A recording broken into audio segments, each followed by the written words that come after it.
Right now on Denver 7 News at 7 a.m. on Local 3, breaking news this morning, the former Prime Minister of Japan is dead. We are getting new details about the suspect behind his assassination. An off-season shakeup in the works for the Avs. Darcy Kemper appears to be heading to free agency. The replacement the Avs just got in a trade. And a lot of Coloradans hike, but this man is really going to the extreme. I am going to push a peanut up Pikes Peak Saturday. Yeah, he's not nuts. He's actually not even the first person to do this. The history he's hoping to make if he does it in less than 8 days. So, wow, could be the slowest climb up the Manitou Incline we've ever seen. Thanks for joining us. I'm Nicole Brady. And I'm Jessica Crawford. It is going to be a hot weekend. Feeling for that guy who's pushing that peanut up that mountain this weekend, Stacey. He's going to need more of a little umbrella hat to help him out with the heat that's going to be blazing down on us over the weekend. Highs today will be in the 90s. And then we're in the triple digits for tomorrow. Sunny skies here across the Front Range. This is our picture from City Park. Our temperatures at this point are in the 50s and 60s. We have 63 here in Denver, 40s and 50s off to the west in the higher elevations, and we're headed to 93 degrees today with mostly sunny skies. If you're headed out the door this morning in the next couple of hours, temperatures will still be in the 60s and 70s. Then we're in the 80s as we get through the late morning and early afternoon. Those highs in the low to mid 90s here from Littleton to Denver into Aurora. We'll have scattered thunderstorms across the eastern plains, but then that hot weather settles in. I'll have more details on that coming up. And I want to take you to a crash we've been following for about 30 minutes now. This is our view from Air Tracker 7. This is a crash on Federal involving an RTD bus. Looks like the tow truck is on scene there, going to tow this pickup truck away. Still working to learn more about this crash. We want to know if there's any injuries and, of course, if there were any passengers on that bus. You can maneuver around the crash, but if you can, avoid the area. Also want to show you another problem spot. This is I-25 near 20th Street. The CDOT camera turned on me, but there is a disabled vehicle on the on-ramp. You can move past it, but again, you'll have to move pretty slow. Let's go to the map. One quick check of at least one drive time for you. Westbound I-270 from I-70 to I-25, 11 minutes. Eastbound running you 12.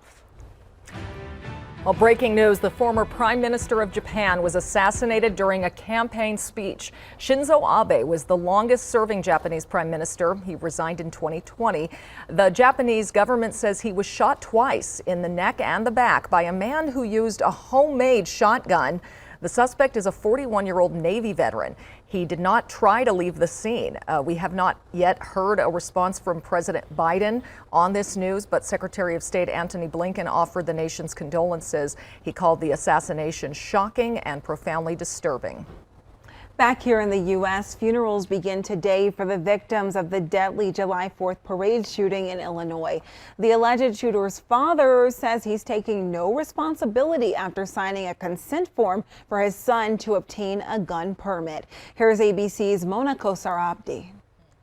This morning, newly revealed police reports show several disturbing incidents involving the suspected Highland Park parade shooter and his family. A report from April 2019 saying the suspect attempted to commit suicide by machete.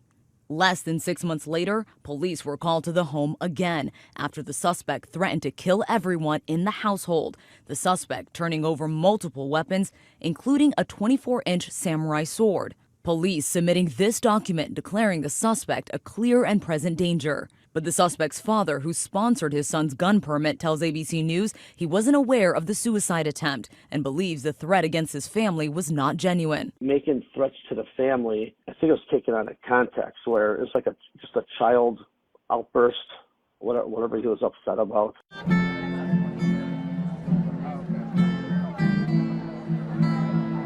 A candlelight vigil was held last night in Highland Park for the 7 victims of Monday's rampage. Funeral services for 3 of them are scheduled today. We have each other. We will lean on each other. We will lift each other up. We're now learning more about one of the youngest survivors of the massacre, 8-year-old Cooper Roberts, who's in critical condition on a ventilator. His family attends the July 4th parade each year. Cooper was shot in the chest, and he suffered significant injuries, including a severed spinal cord. Doctors fear Cooper may be permanently paralyzed. His twin brother, Luke, and his mother, Julie, were also shot. His mom, waking up in a different hospital, quickly requested to be discharged when she heard about Cooper's condition. Quite frankly, she probably should not have been discharged, but she insisted on it so that she could be at her son's side. As for the suspect's father, he says his son was raised with good morals. He says he does not regret sponsoring the gun permit, but says the system needs to be overhauled. Mona Kosar-Abdi, ABC News, New York.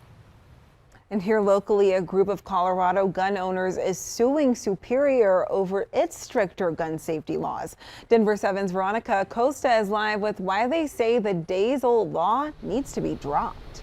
Superior's stricter gun laws actually ban assault weapons as well as magazines that hold more than 10 rounds. These laws were just passed last month, right after that Uvalde, Texas school shooting. Now Rocky Mountain's gun owners say these laws, they're unconstitutional. This group actually filed that lawsuit in a federal court just yesterday.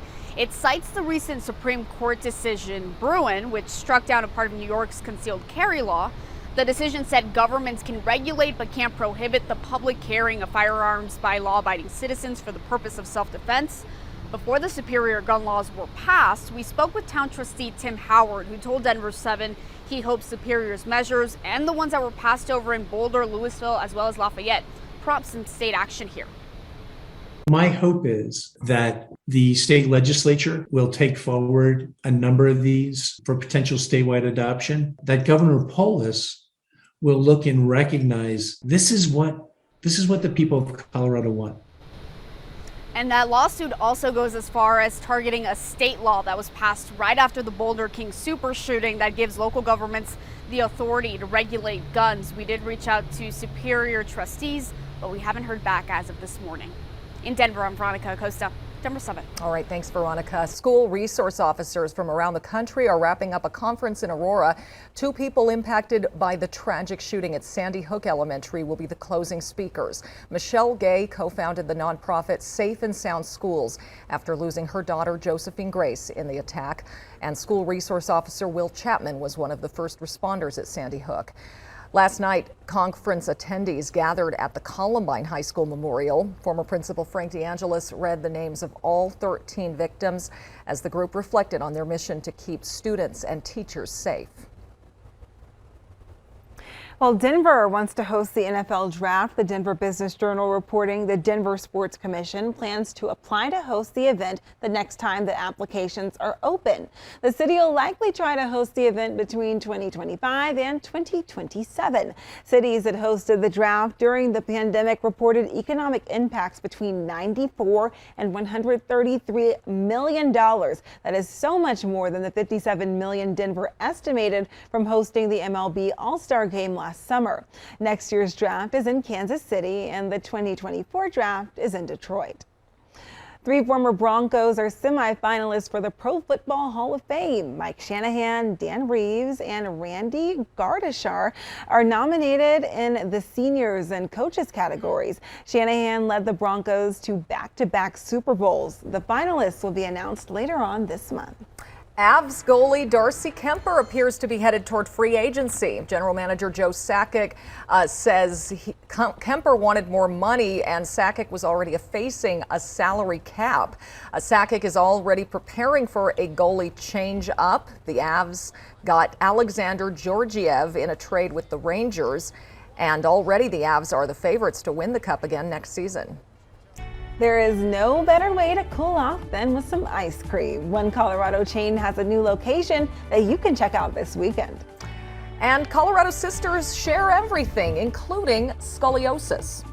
I bent down and she saw my curve in my spine. It was okay for like about a year, and then I had to get a brace, and that was like the end of my life. Not really, but like I felt like it was. But I learned about a relatively new way doctors in Colorado are straightening things out.